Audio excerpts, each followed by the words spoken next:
Boa noite a todos. É uma alegria estarmos juntos nesta noite de hoje. Dizemos que é uma alegria, sobretudo, porque toda vez que temos a oportunidade de minimamente contribuir com a casa, com essa casa que nos acolheu há muito tempo, e contribuir minimamente com a doutrina espírita, que nos acolheu à existência, nos sentimos felizes de verdade, porque sentimos as benesses que esse trabalho, que o estudo, que a reflexão, que a troca que produzimos numa noite de hoje, numa atividade de palestra, nos proporciona. Escolhemos esse tema, evitando obsessões, porque é um tema muito importante para o nosso conhecimento. A doutrina espírita, ela nos equipa, podemos dizer assim, com informações importantíssimas, que fazem muita diferença, toda a diferença na vida de todos nós, quando conhecemos determinados aspectos, quando podemos nos proteger, blindar acerca de determinadas situações. É importante falarmos que vivenciamos um momento na trajetória da humanidade, onde todos nós sentimos as influências, poderíamos dizer, perniciosas que estão na psicosfera. E que influências essas que não da guerra, do ódio, da violência, das grandes dificuldades e misérias morais que estamos vivendo e confrontando todos os dias. Todas essas situações convivem conosco e nós sentimos, de alguma forma, no nosso campo espiritual, no nosso ser espiritual, essas emanações que aí estão presentes.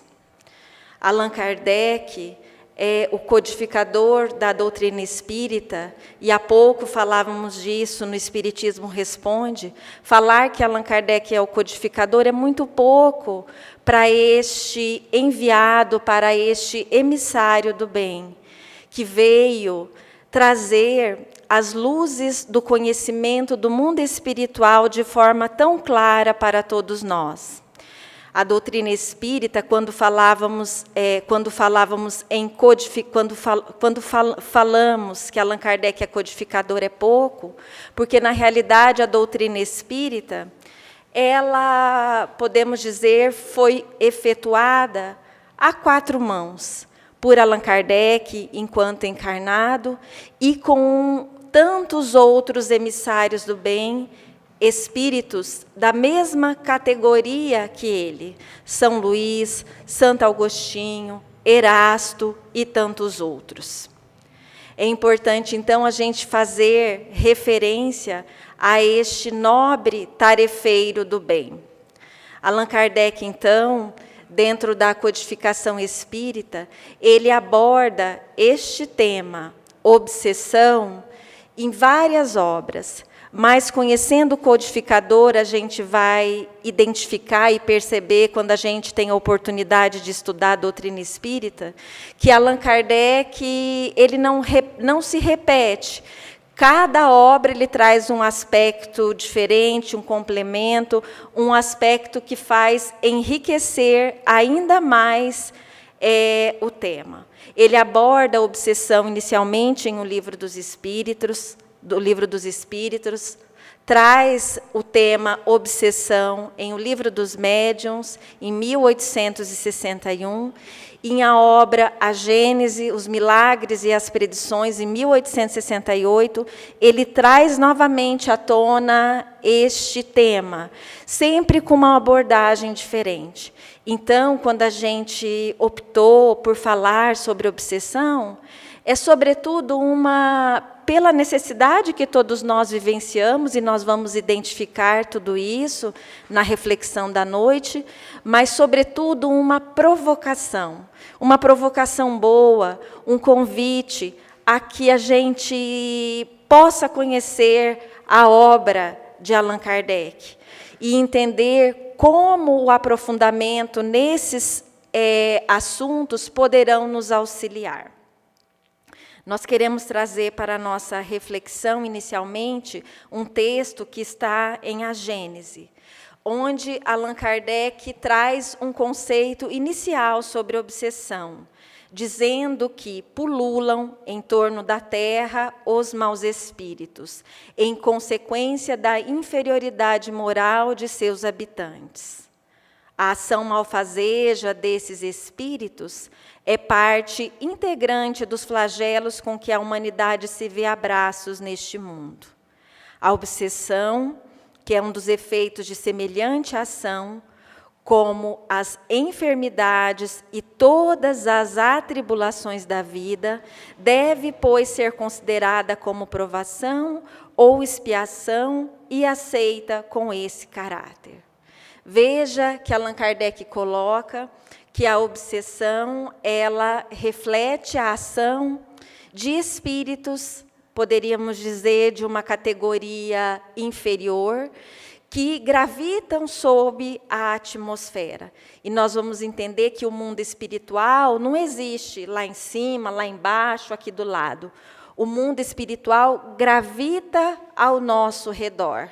Quando ele fala que pululam em torno da terra, nós poderíamos dizer que a maioria de nós hoje veio ao Centro Espírita Amém, a esta casa espírita, não sozinho, às vezes acompanhado pelo companheiro, amigo, esposo, filho ou filha, mas também, às vezes, veio acompanhado de outras inteligências, de outros espíritos, companhias espirituais que, às vezes, estavam conosco e que nos acompanharam até aqui. Então, estamos aqui, identificamos pela nossa visão material, todos vocês, mas sabemos também que ocupam outros espaços esses seres espirituais. Allan Kardec, em O Livro dos Espíritos, fala que nós, os espíritos, somos os seres espirituais que povoam o universo. Desta forma, a gente entende que a obsessão é sempre um processo de uma influência, como ele fala, de uma influência perniciosa, doentia, nefasta desses espíritos em torno de nós. E ele fala que é necessário ter essa compreensão, que essa situação se constitui, sim, uma experiência de provação ou expiação no orbe terrestre, no sentido de que estamos num plano de provas e expiações, por isso, então, precisamos conviver com todas essas diferenças. Porque quem são esses espíritos que nos influenciam? Muitas vezes, esses espíritos são seres que conviveram conosco, num nível de condição também adoentados, atormentados moralmente, que após o seu processo de desencarnação, continuam a promover através da sua influência, que nós vamos tentar entender juntos como se dá esse processo, a nos influenciar aqui na Terra. Ainda em A Gênese, Allan Kardec coloca que chama-se obsessão a ação persistente que um espírito exerce sobre um indivíduo. Apresenta caracteres muito diferentes, que vão desde uma simples influência moral, sem perceptíveis sinais exteriores, até a perturbação completa do organismo e das faculdades mentais. Isso quer dizer, na realidade, que às vezes podemos estar vivenciando, sem saber já, um processo obsessivo, de caracteres mais simples, como ele coloca aqui. Mas ele vai dizer que esse processo ele pode avançar para graus muito mais elevados, que pode se constituir de uma obsessão simples, que ele fala aqui, que às vezes é difícil de ser identificada no início, mas esse processo estabelecido pode ir se intensificando, produzindo muitos desconfortos de ordem orgânica, psíquica, mental.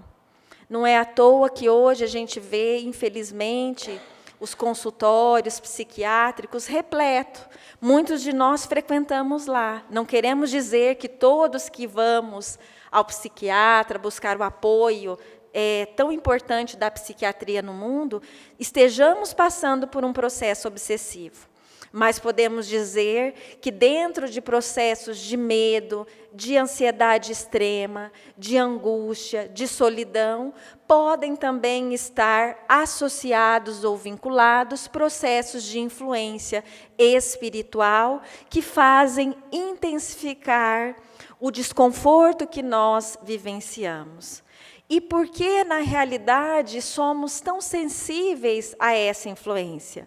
Allan Kardec traz uma questão lá no Livro dos Espíritos, anteriormente a essa fala aqui, onde ele coloca a explicação do seu modus operandi, onde ele fala da nossa convivência e da nossa relação com os espíritos.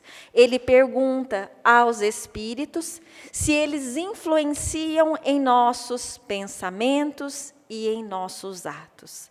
E os espíritos responderam a Allan Kardec, muito mais do que imaginais. De ordinário são eles que vos dirigem. Às vezes nós olhamos para essa questão e a gente pode causar até um medo, uma desconfiança, porque nós pensamos assim, e o nosso livre-arbítrio? E a nossa liberdade de agir? Continua, porque nós temos o nosso livre-arbítrio, mas não deixamos de ser influenciados. Assim como nós podemos ser influenciados num mecanismo muito simples. Por exemplo, podemos estar num momento, num dia de muito cansaço, um aspecto de uma tristeza, uma angústia, e eu resolvo ligar a televisão.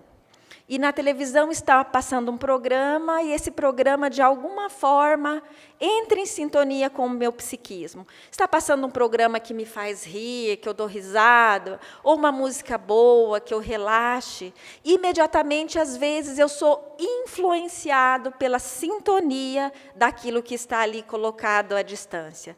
Assim como, naquele mesmo processo que eu vivenciava, eu poderia ligar em um canal e me vincular, por exemplo, a um tema, um noticiário de violência, de miséria, de corrupção, qualquer coisa, de repente, que fizesse ampliar a minha desarmonia.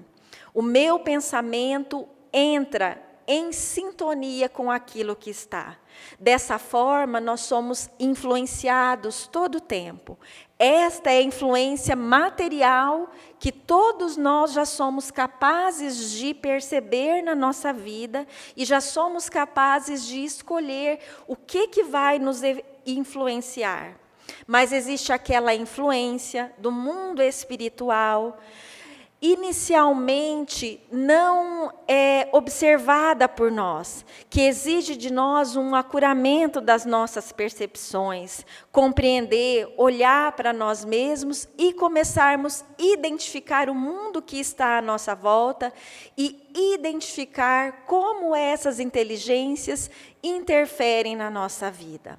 Allan Kardec, dentro dessa produção, ele continua falando a respeito do mecanismo dessa comunicação dos nossos pensamentos, num capítulo que ele fala como é a transmissão, como se dá a transmissão desses pensamentos. Ele traz um conceito muito importante, que é o conceito de fluido cósmico universal. É, como já foi demonstrado, a matéria elementar primitiva, cujas modificações e transformações constituem inumerável variedade dos corpos da natureza. Em A Gênese, Allan Kardec traz esse conceito, e é um conceito, a gente poderia dizer e entender, para assim pensar, a Gênese foi escrita em 1868. Então, é importante que a gente faça uma anacromia com esse tempo, identificando as teses que lá estavam estabelecidas. Quando a gente fala em fluido, se a gente for pensar aquela época, existia um conceito estabelecido da física muito amplo para fluido. A água era fluido, a energia, a luz era fluido, a água era fluido. Houve uma separação à medida que a ciência foi avançando e à medida que os instrumentos foram avançando nesse sentido. Mas ele traz inicialmente um conceito que é importante saber, que ele diz que o fluido cósmico universal é o princípio elementar, é uma matéria elementar, primitiva, que dá início, que origina todas as demais matérias. Ele continua dizendo assim: como princípio elementar do universo, ele assume dois estados diferentes, distintos. O de eterização, ou imponderabilidade, que se pode considerar o primitivo estado normal, o seu primitivo ou estado normal. E o de materialização, ou de ponderabilidade, que é, de certa maneira, consecutiva àquele. O ponto intermédio é o da transformação do fluido em matéria tangível. Vejo que é importante a gente entender dentro desse conceito, que esse fluido cósmico universal, essa conceituação trazida pelos espíritos, trata-se de uma matéria imponderável, alguma coisa que a gente não pode tocar, pegar, sentir pelos nossos sentidos. E que esta é uma matéria, na realidade, que ela pode ser manipulada através dos nossos pensamentos.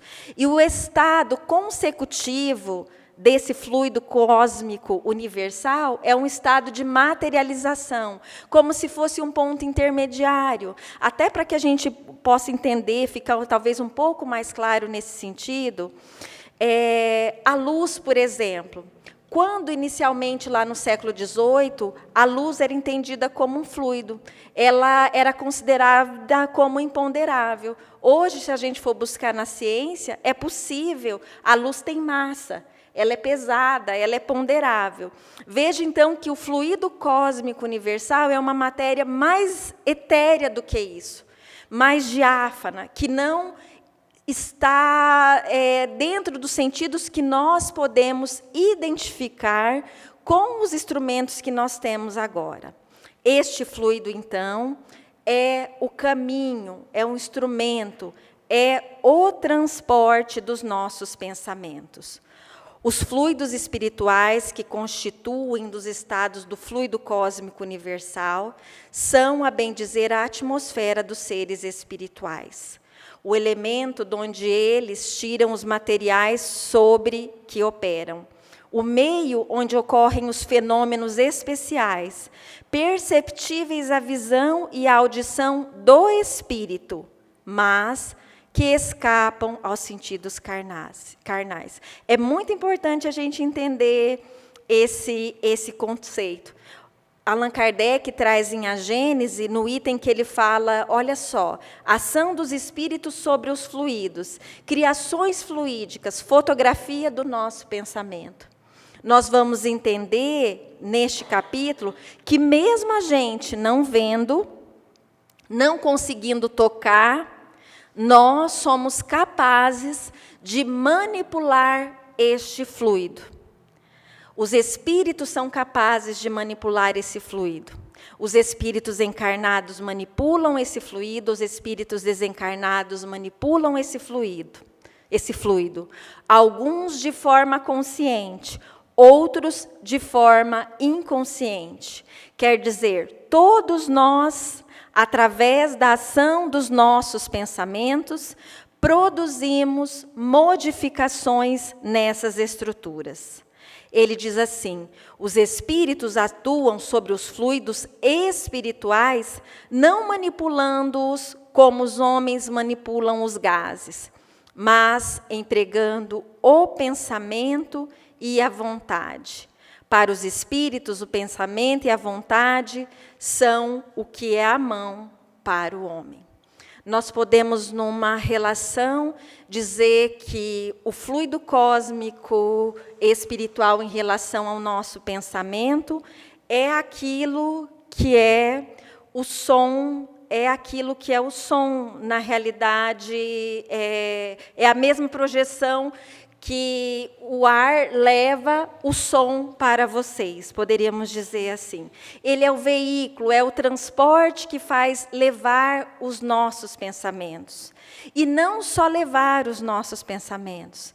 É importante também entender que pensamento, numa conceituação simples, é muito mais amplo do que aquilo que a gente pensa. Pensamento é sentimento, pensamento é vontade, pensamento é desejo, pensamento é frustração. Tudo aquilo que gravita no nosso campo espiritual de expressão é pensamento.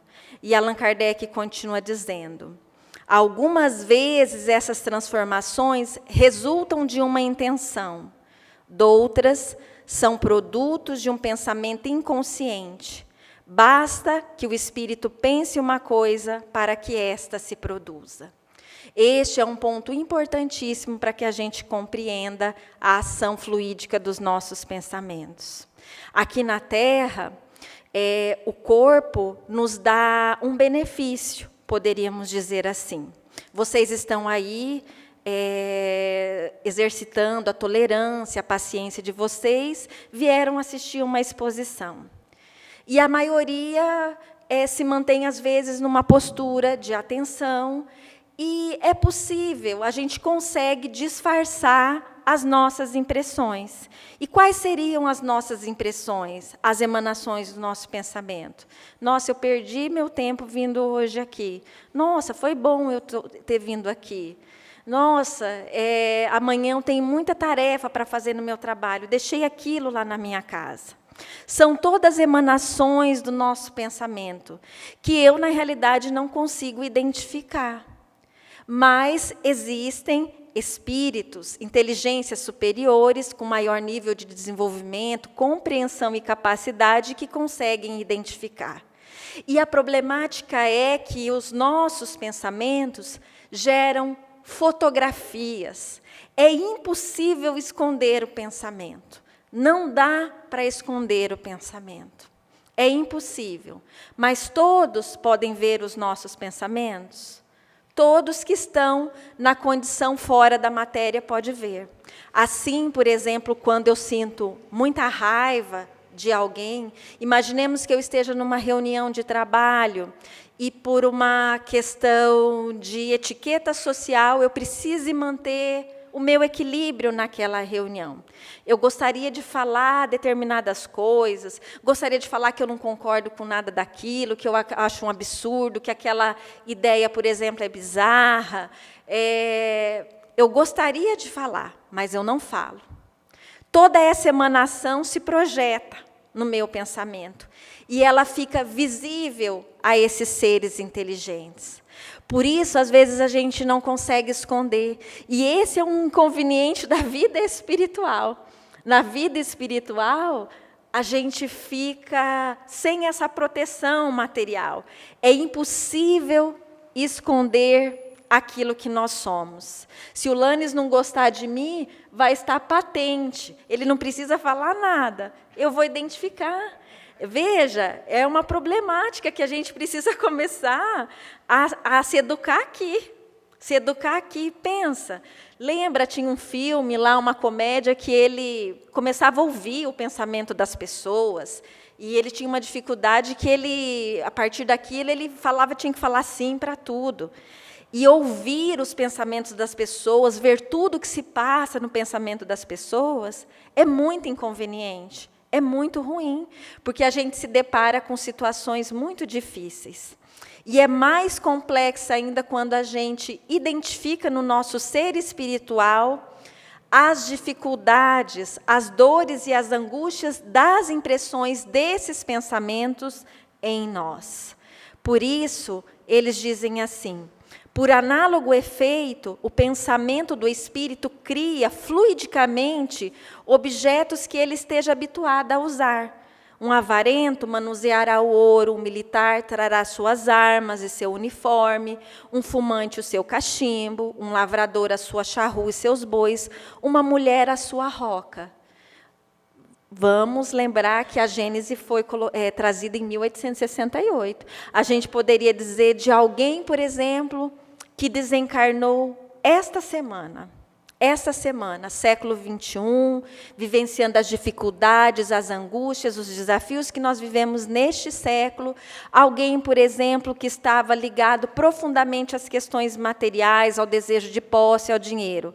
Às vezes, a imagem que vai estar projetado nele não é, às vezes, alguém segurando um cofre cheio de joias, mas alguém, de repente, com uma mala com dinheiro, ou alguém contabilizando seus gráficos, vendo suas perdas e ganhos dentro do mercado financeiro. É essa imagem que vai estar sendo projetada naquele indivíduo.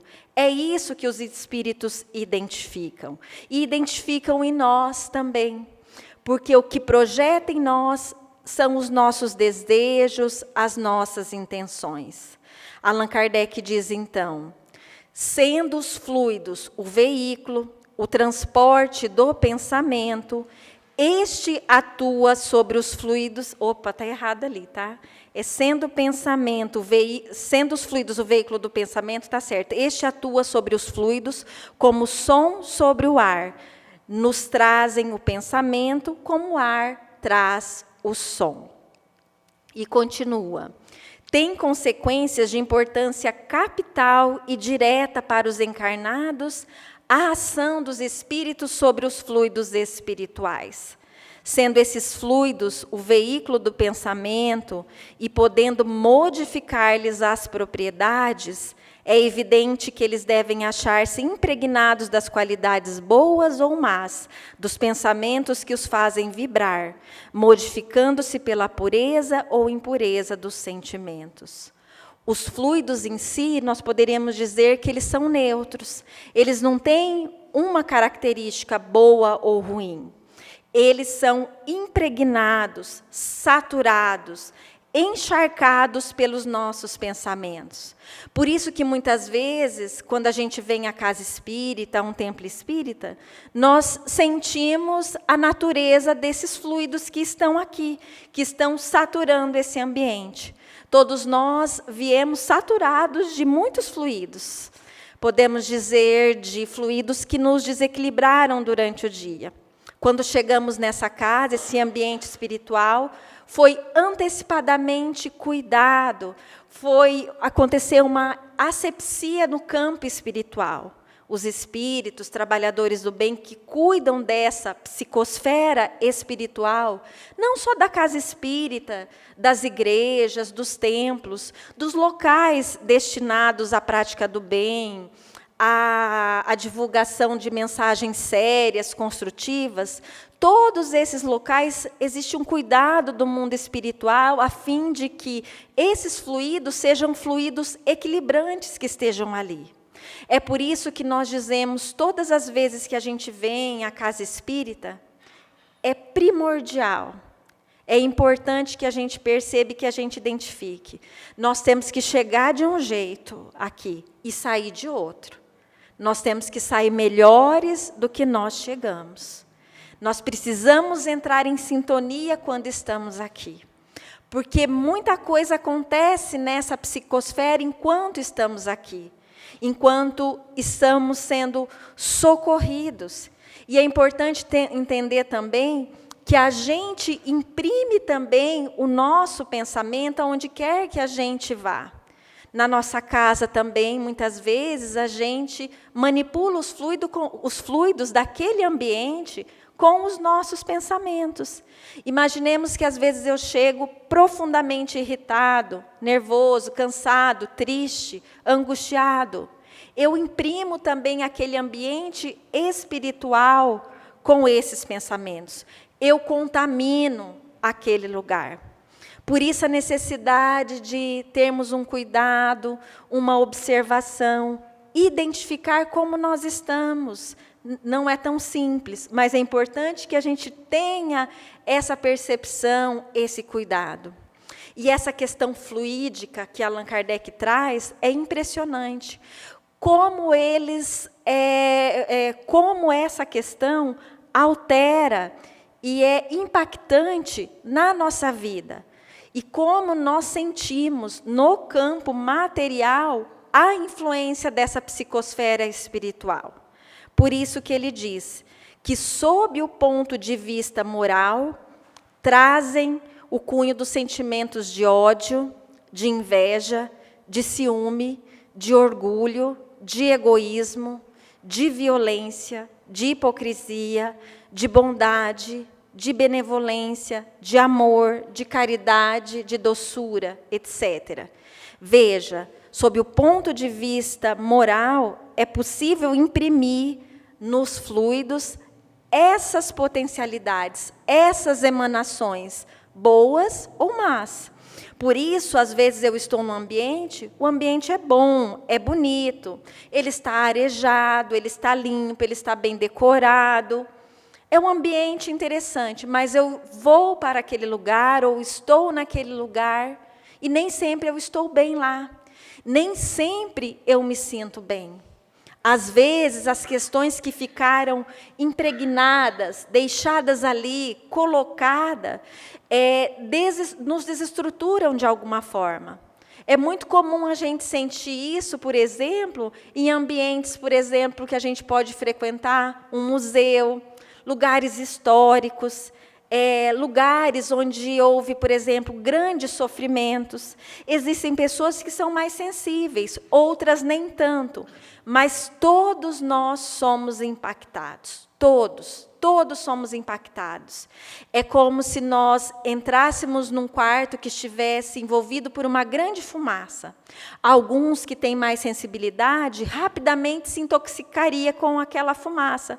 Começaria a tossir, sentiria falta de ar, não conseguiria ficar ali por muito tempo. Outros conseguiriam ficar mais tempo, não sentiriam essas impressões, começariam a perceber apenas a visão turva, alguma dificuldade, mas conseguiriam permanecer ali. Outros ainda poderiam ficar ali muito tempo e sair achando que nada aconteceu. Talvez, depois de um tempo, perceberiam que ficou na sua roupa, no seu cabelo, o cheiro da fumaça. De alguma forma, aquilo se impregnou em você. A questão fluídica é da mesma forma. Às vezes, inicialmente, nós não identificamos. Mas, muitas vezes, nós nos encharcamos dessas produções tóxicas que estão em todos os lugares. Por isso, é sempre importante a gente pensar: eu posso ir em todos os lugares? Eu devo ir em qualquer lugar? Daí a gente lembra daquela assertiva de Paulo de Tarso: tudo me é lícito, mas nem tudo me convém. Pelo meu livre-arbítrio, pela minha liberdade de ir e vir, eu posso ir em qualquer lugar. Mas eu devo ir? Eu posso ir? É importante que eu entenda que, quando eu vou em determinados lugares, às vezes, nem sempre eu estou preparado para estar lá.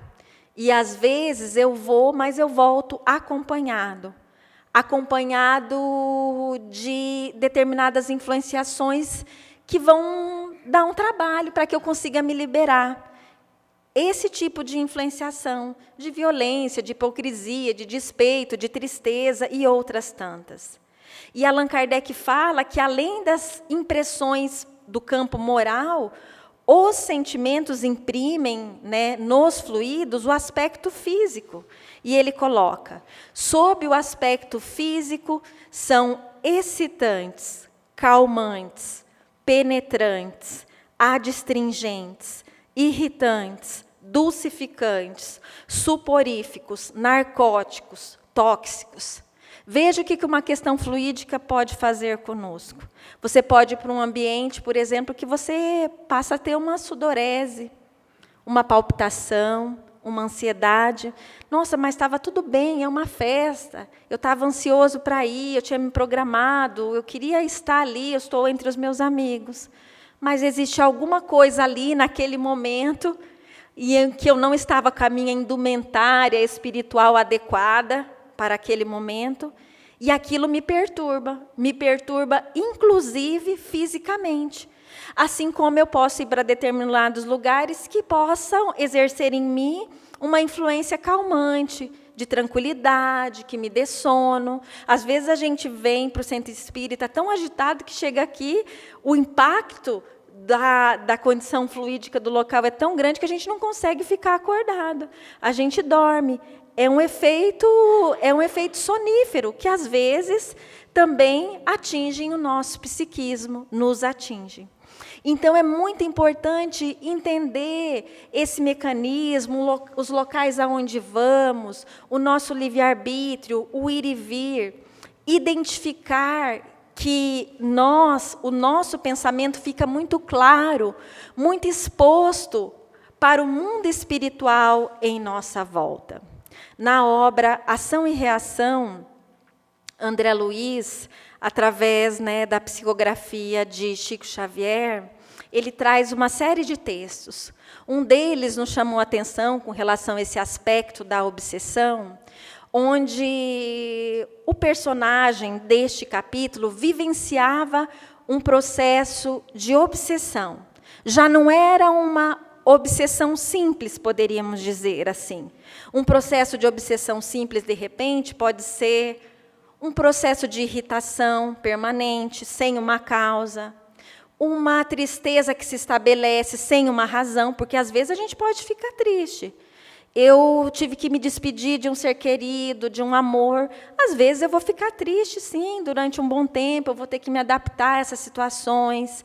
Eu tive uma frustração no campo emocional, dos meus sentimentos, uma frustração no campo profissional. São situações que podem, sim, causar em nós dissabores, frustrações, dores e angústias.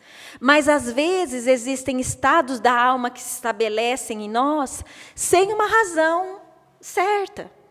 E daí eu preciso me preocupar. Joana de Ângeles fala que um dia de tristeza, 2 dias de tristeza, uma semana de tristeza sem uma razão, se preocupe, busque ajuda, busque ajuda. E onde que a gente busca ajuda? A gente conversa com um amigo, a gente sai para fazer uma caminhada, ver a natureza. Se for necessário, a gente busca auxílio psicológico de um psicólogo, de um psiquiatra. A gente vem ao centro espírita, a gente assiste uma palestra, a gente recebe o passe, que no passe é uma transmissão que modifica esse campo fluídico que nós estamos vivendo. A gente busca auxílio, a fim de sair daquela sintonia que nós estávamos, para que a gente mude essa trajetória. Às vezes, uma depressão pode se iniciar com um processo de irritação, com um processo de tristeza. Nesse capítulo, então, existia um companheiro que vivenciava um processo de obsessão, não a obsessão simples que é essa, mas a obsessão em níveis muito mais avançados, onde existia uma influência muito grande. Especificamente, existiam mais espíritos, mas especificamente de 2 companheiros que assediavam as suas forças psíquicas e morais. Esses 2 companheiros que o assediavam psiquicamente, que o seviciavam, poderíamos dizer assim, foram seus tios e haviam desencarnado pela ação do seu pai nesta encarnação, que por uma questão de uma herança, de um desejo irrefreável pelas terras, pelaquele local, assassinou em dias e momentos diferentes os 2 irmãos que dividiriam com ele esta herança. Após a desencarnação desses 2 espíritos, e quando a gente desencarna, como nós falamos, o nosso pensamento aqui de desencarnados fica evidente. Eles conseguiam identificar, então, exatamente que toda ação, toda a desencarnação deles foi movida por isso. E a forma que aqueles irmãos, em desequilíbrio naquele momento, adoecidos, a gente pode dizer assim, adoecidos pelo ódio, pelo desejo de vingança, encontraram de manifestar esse seu desequilíbrio, era através da manifestação sobre esse rapaz, onde eles induziam eles, através de vários processos, impondo a ele sofrimentos morais, físicos e psíquicos, buscando induzir aquele rapaz ao suicídio. Nesse capítulo, nós extraímos, apenas para nossa compreensão, porque chama a atenção, o modus operandi, porque os espíritos, os obsessores, eles explicam como eles agiam, como eles faziam com relação àquela obsessão. Eles dizem assim: sim, aprendemos nas escolas de vingadores que todos possuímos, além dos desejos imediatistas comuns, em qualquer fase da vida, um desejo central, ou tema básico, dos interesses mais íntimos. Por isso, além dos pensamentos vulgares que nos aprisionam à experiência rotineira, emitimos com mais frequência os pensamentos que nascem do desejo central que nos caracteriza. Pensamentos esses que passam a constituir o reflexo dominante de nossa personalidade. Desse modo, é fácil conhecer a natureza de qualquer pessoa, em qualquer plano, através das ocupações e posições em que prefira viver. Quando meu esposo estava fazendo esse slide para mim, transcrevendo esse trecho que está na obra Ação e Reação, e estudando junto, na realidade, esse texto, quando a gente lê ali, aprendemos nas escolas de Vingadores, ele falou assim, nossa, mas será que são os Vingadores da Marvel? Parece, mas é que a escola do mal, ela é organizada, e eles têm, sim, superpoderes, entre eles, o poder da leitura dos nossos pensamentos, que nos fazem ficar tão vulneráveis a essa ação desses que querem nos desequilibrar. Veja, então, esses espíritos obsessores falam, é fácil, toda criatura tem um desejo central, um tema básico dos seus interesses mais íntimos. E daí, estudando esse texto, nós nos perguntamos, qual que é o móvel dos nossos interesses nesta existência, nesta experiência encarnatória aqui na Terra, nesta encarnação atual? Qual é o móvel dos meus interesses? Vocês sabem? É uma pergunta que a gente precisa fazer para nós. O que me move até aqui? O que mais me traz conflitos? O que mais me angustia? Que setores, que áreas da minha vida eu tenho destinado muita energia? É importante entender isso, porque com esse pensamento nós vamos entender se é um setor que vale a pena o emprego de tanta energia. Se estamos empregando bem as nossas energias. É importante nos conhecer para entender o nosso desejo principal, o nosso desejo central, o desejo central da nossa vida. E se necessário, efetuar, buscar pelo menos, efetuar as devidas correções, já que é um projeto que não é tão simples. Assim é que a crueldade é o reflexo do criminoso. A cobiça é o reflexo do usurário. A maledicência é o reflexo do caluniador. O escárnio é o reflexo do ironista e a irritação é o reflexo do desequilibrado. Tanto quanto a elevação moral é o reflexo do santo. Conhecido o reflexo da criatura que nos propomos retificar ou punir, isso é a fala dos obsessores, tá? É assim muito fácil superalimentá-la, com excitações constantes, robustecendo-lhe os impulsos e os quadros já existentes na imaginação, e criando outros que lhe superponham, nutrindo-lhe dessa forma a fixação mental. Vejam, às vezes, eles identificam mais fácil o nosso desejo central do que nós mesmos. E esse desejo central fala das nossas potencialidades e das nossas fragilidades. Vamos imaginar que um dos meus pontos fracos seja a baixa autoestima. Eles identificaram isso. Aparentemente, ninguém identifica que, às vezes, eu tenho uma baixa autoestima. Mas o meu pensamento, diariamente, projeta essa baixa autoestima.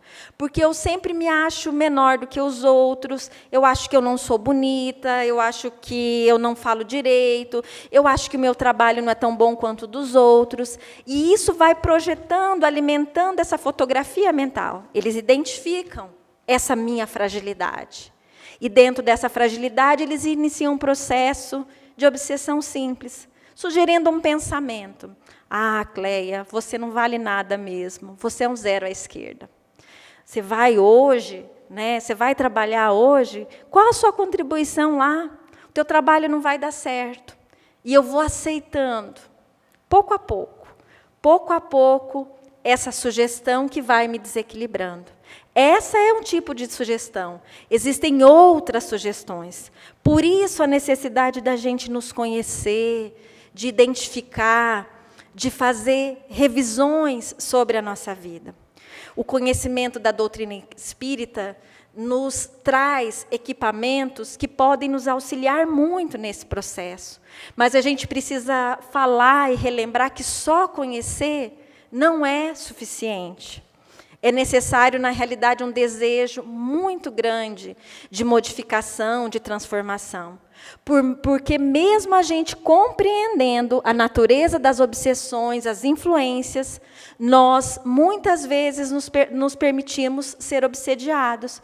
Porque existem muitos espíritas obsediados. Dirigente espírita, dirigente de grupo espírita obsediado, a gente passa por obsessões. Por obsessão simples, por fascinação. Nós somos alvo da obsessão como todos. O conhecimento não nos exime da influência da obsessão. É necessário, além do conhecimento, a profilaxia, o trabalho exaustivo, diário, no exercício da meditação, do autoconhecimento, da prece, solicitando transformações, modificações no campo pessoal.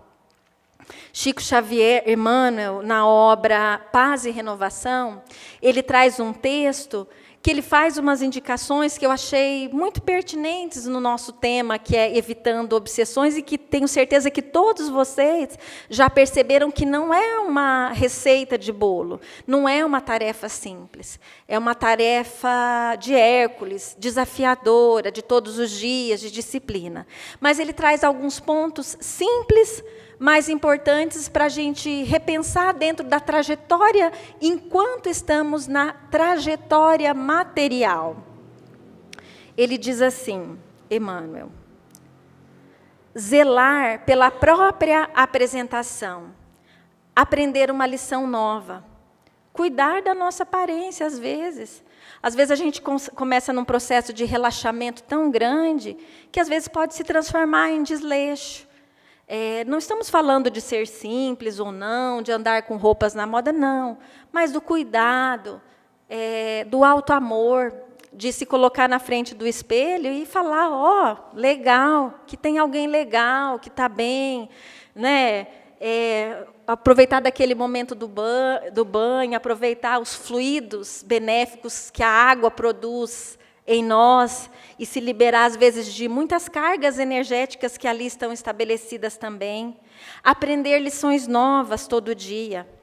Multiplicar os interesses de viver. Todos os dias a gente tem que multiplicar os interesses em viver. Não importa qual a minha idade. Eu preciso estar convivendo com as pessoas, conviver, buscar novos interesses, buscar alegria na minha vida, às vezes sair da rotina, modificar algumas estruturas. Essa semana, né, meus sobrinhos, né, estão lá na casa da minha mãe, em Piabiru, e eles inventaram uma festa junina que eles vão fazer amanhã, né?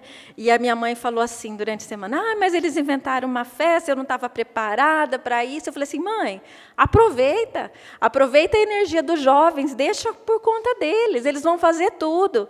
E ela já entrou na onda e já está feliz com a ideia.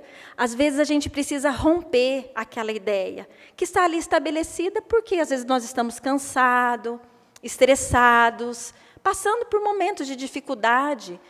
Multiplicar os interesses de viver, olhar para as outras pessoas, conversar, ver, entender as diferenças, acentuar estudos para discernir com mais segurança, não aceitar qualquer coisa, não aceitar tudo que vem para a gente, ir nas fontes, buscar as origens das informações, ler. O mundo fluido que a gente vive hoje, as informações vêm muito resumidas, e a gente não busca ir à fonte dos assuntos. Às vezes a gente sabe de um monte de coisa e não sabe de nada exatamente, mas buscar entender mais, antes de emitir opiniões, entender mais acerca dos assuntos. Hoje as pessoas, todos nós temos uma mania de querer opinar sobre tudo, sem discernir, sem refletir, sem entender. Às vezes a gente fala de aspectos que fogem completamente da nossa área de atuação profissional, de vivência de vida, sem nenhuma análise, sem estudar. E estudar é bom, o conhecimento é acesso para todos. Partilhar campanhas de educação e beneficência, participar de instituições, de entidades que promovam a paz, o bem, né, que produzam conteúdos do bem, aperfeiçoar-se na profissão, prestar serviço ao próximo. A gente sempre tem alguma coisa para aprender na profissão. O conhecimento é muito dinâmico, nós não podemos ceder ao cansaço, a essas energias paralisantes. Às vezes, aquele momento do nosso trabalho, aquela vivência, aquele momento do tédio, está convidando-nos a estudar mais, ou até mesmo, às vezes, mudar de profissão. Mas que a gente cresça, que a gente avance, que a gente não interrompa a nossa trajetória. Adaptar-se às novidades construtivas, acompanhar o progresso. A gente não pode falar assim, isso eu não aprendo mais. Aprende. Pelo menos pode tentar aprender. Pode, pelo menos, ter um olhar de curiosidade. Às vezes, eu não vou conseguir fazer mesmo por uma série de situações, mas que eu tenha aquele olhar curioso que as crianças têm. Não se permitir desanimar diante das modificações, das estruturas que estão aí estabelecidas. Aprimorar expressões e maneiras, alterar ideias, emoções. Buscar ser mais educado, elegante nas situações. A gente vivencia um momento que as pessoas estão muito violentas, verbalizam o que quiserem, acham que todas as pessoas estão a seu dispor para servi-las o tempo todo. É importante que a gente se desenvolva como indivíduo, aperfeiçoe os nossos sentimentos e as nossas emoções. Ler um livro recente, adquirir mais cultura. A doutrina espírita tem uma bibliografia vastíssima. Existem muitas obras no campo da filosofia, da ciência, da arte, que podem ampliar o nosso consciente emocional também, que podem nos trazer muito bem-estar, muita harmonia. Recomeçar um empreendimento que fracassou ou esmagou. Às vezes não desistir, às vezes nós tentamos alguma coisa em determinado momento, não deu certo. Às vezes não era o momento. Mas, às vezes, se o empreendimento é bom, se a ideia era boa, por que não voltar? Ou talvez ter desistido, mas conscientemente. Não deixar que o peso do pessimismo se apoie em você. Aumentar o número das afeições. As nossas afeições não são só a nossa família. As nossas afeições devem ser a humanidade, deve ser o mundo, o planeta que está à nossa volta. Sofrer complicações, às vezes, em favor dos amigos. Não é para estar junto só na hora da festa, da alegria, mas, às vezes, a gente precisa entender que o amigo está passando por dificuldades, que precisamos ouvi-lo de alguma forma e que podemos contribuir ouvindo e auxiliando também. Criar novos recursos de atividade edificante em torno de si mesmo. Todo dia é dia de examinarmos a nossa jornada. Acordar, despertar, identificar que mais um dia se inicia na jornada, na nossa trajetória aqui no planeta Terra. Iniciar com um pensamento de gratidão do Cristo. Necessário conservar o coração agradecido a Deus, para que as aflições não deteriorem os nossos sentimentos. O convite de Jesus é que nós nos apropriemos da nossa existência aqui na Terra.